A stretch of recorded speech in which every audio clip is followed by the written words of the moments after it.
और देहरादून से बड़ी खबर, नौगांव सेब सहकारी समिति घोटाले की होगी जांच। विभागीय मंत्री धन सिंह रावत ने एसआईटी को दी जांच की अनुमति।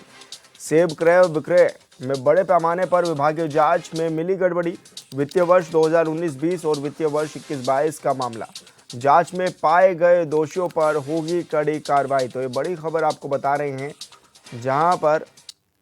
जांच टीम को अनुमति दी गई है और वित्तीय वर्ष 2019-20 और 20-21 का यह मामला भी बताया जा रहा है। इसके बाद जांच में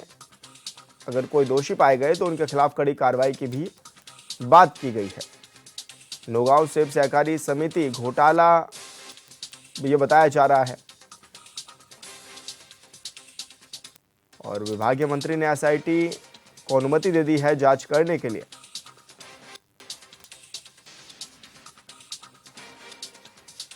सेब क्रय विक्रय का यह मामला है।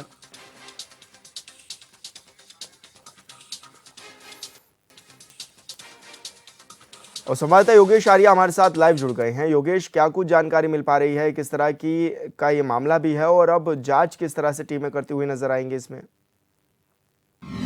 बता दूं कि जो नौगांव सेब सहकारी समिति का ये पूरा मामला है, इसको लेकर राज्य सरकार ने जो है सख्त रुख अख्तियार कर लिया है और इसको लेकर के अब सहकारी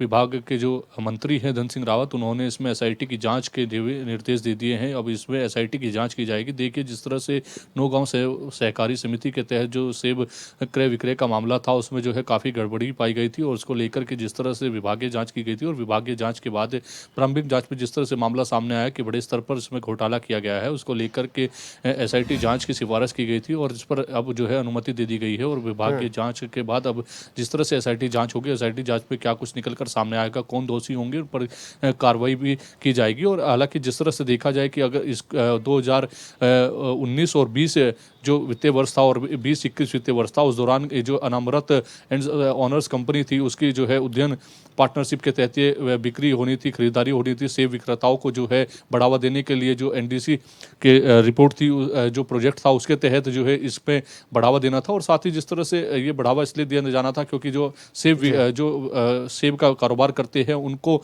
किसी तरह से आत्मनिर्भर बनाया जाए, क्योंकि ड्रीम प्रोजेक्ट प्रधानमंत्री का है कि आत्मनिर्भर बनाया जाए और उनको आत्मनिर्भर बनाने के लिए इसमें 450 करोड़ रुपए का बजट रखा गया था। लेकिन जिस तरह इसमें अनियमितताएं पाई गई, उसके बाद प्रारंभिक जांच की गई और जांच में जिस तरह से दोषी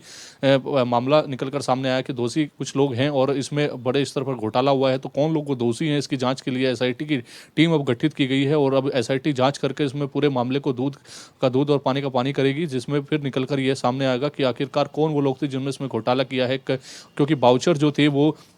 पूरी तरीके से उपलब्ध नहीं कराए गए थे, बैंक खातों का पूरा लेन देन जो था वो सही से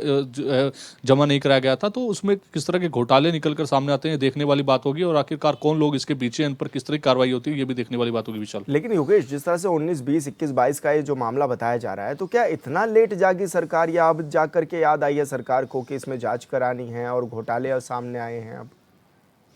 देखिए, बिल्कुल 19 और 20 का ये मामला था और 20-21 का तो ये 2 वित्तीय वर्ष थे जिनके दौरान ये मामला था और दौरान जो है इस तरह की गड़बड़ी सामने आई थी। लेकिन हालांकि लंबे समय से जो है उनको वाउचर उपलब्ध कराने की बात की जा रही थी, बैंक के खातों का जो लेन देन था उसका ब्यौरा देने के लिए कहा जा रहा था। लेकिन जब इसमें पूरा मामला सामने आया कि आखिरकार उनकी तरफ से ना वाउचर उपलब्ध कराया गया, ना लेन देन का मामला सही तरीके से लेखा जोखा दिया गया, तो जब इसमें लगा कि आखिरकार इसमें शायद हो सकता है कि गड़बड़ियाँ हो, तो उसकी जब जाँच की गई तो विभाग द्वारा जाँच करने पर जब पता लगा कि बड़े स्तर पर इसमें घोटाला किया गया है, तो उसकी एसआईटी जांच कराने के लिए जो है विभागीय मंत्री से सिफारिश जो है वो की गई थी विभागीय निर्देशक द्वारा। और उसके बाद अब इस पर अनुमति दे दी गई है और अब अनुमति के तहत जो है एसआईटी पूरे मामले की जांच करेगी और आखिरकार परत तो परत इसे पूरे मामले को खोलते हुए नजर आएगी। और अब उसके बाद देखना ये होगा कि आखिरकार विभागीय भी लोग शामिल है या आखिरकार जो कंपनी इसमें थी उन्हीं के द्वारा इस तरह का पूरा मामला किया गया है। अगर ऐसा होता है तो आखिरकार विभागीय तौर पर जो कंपनी है उस पर किस तरह की कार्रवाई की जाती है, क्या उसको बैन कर दिया जाता है आगे के लिए, या फिर जो इसमें अधिकारी या सम्मिलितता पाई जाती है उनके खिलाफ किस तरह की कार्रवाई होती है, देखने वाली बात है। क्योंकि जो है आत्मनिर्भर एक बहुत बड़ा ड्रीम प्रोजेक्ट प्रधानमंत्री नरेंद्र मोदी का है। उस ड्रीम प्रोजेक्ट के तहत जिस तरह सेब के जो विक्रेता है उनको बढ़ावा देने के लिए, जो किसान उनको बढ़ावा देने के लिए अगर इस तरह का मामला रखा गया था और उसमें इस तरह का घोटाला आता है, तो फिर देखने वाली बात यह भी है कि आखिरकार कार्रवाई किस तरह की होती है। जी, लेकिन योगेश, एक बात यह भी कि जिस तरह से एसआईटी ने अब मामले में संज्ञान भी लिया है और अब अनुमति भी ली है, तो किस तरह से ये अनुमति ली भी गई है और क्या कुछ कहा गया है कि किस तरह की कार्रवाई होनी चाहिए आरोपियों के खिलाफ अगर कोई आरोपी पाया जाता है तो?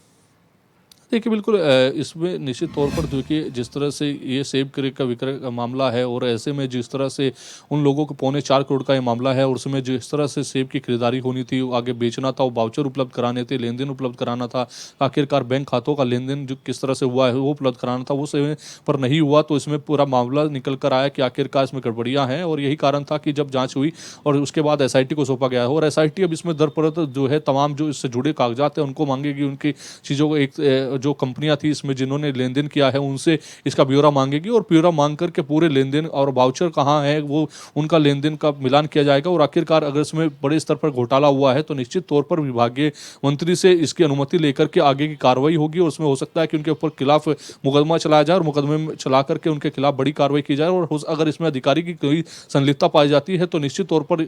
इसमें जो है उनके खिलाफ बर्खास्त की कार्रवाई भी देखने को मिल सकती है। जी बिल्कुल योगेश, बहुत शुक्रिया आपका तमाम जानकारी साझा करने के लिए।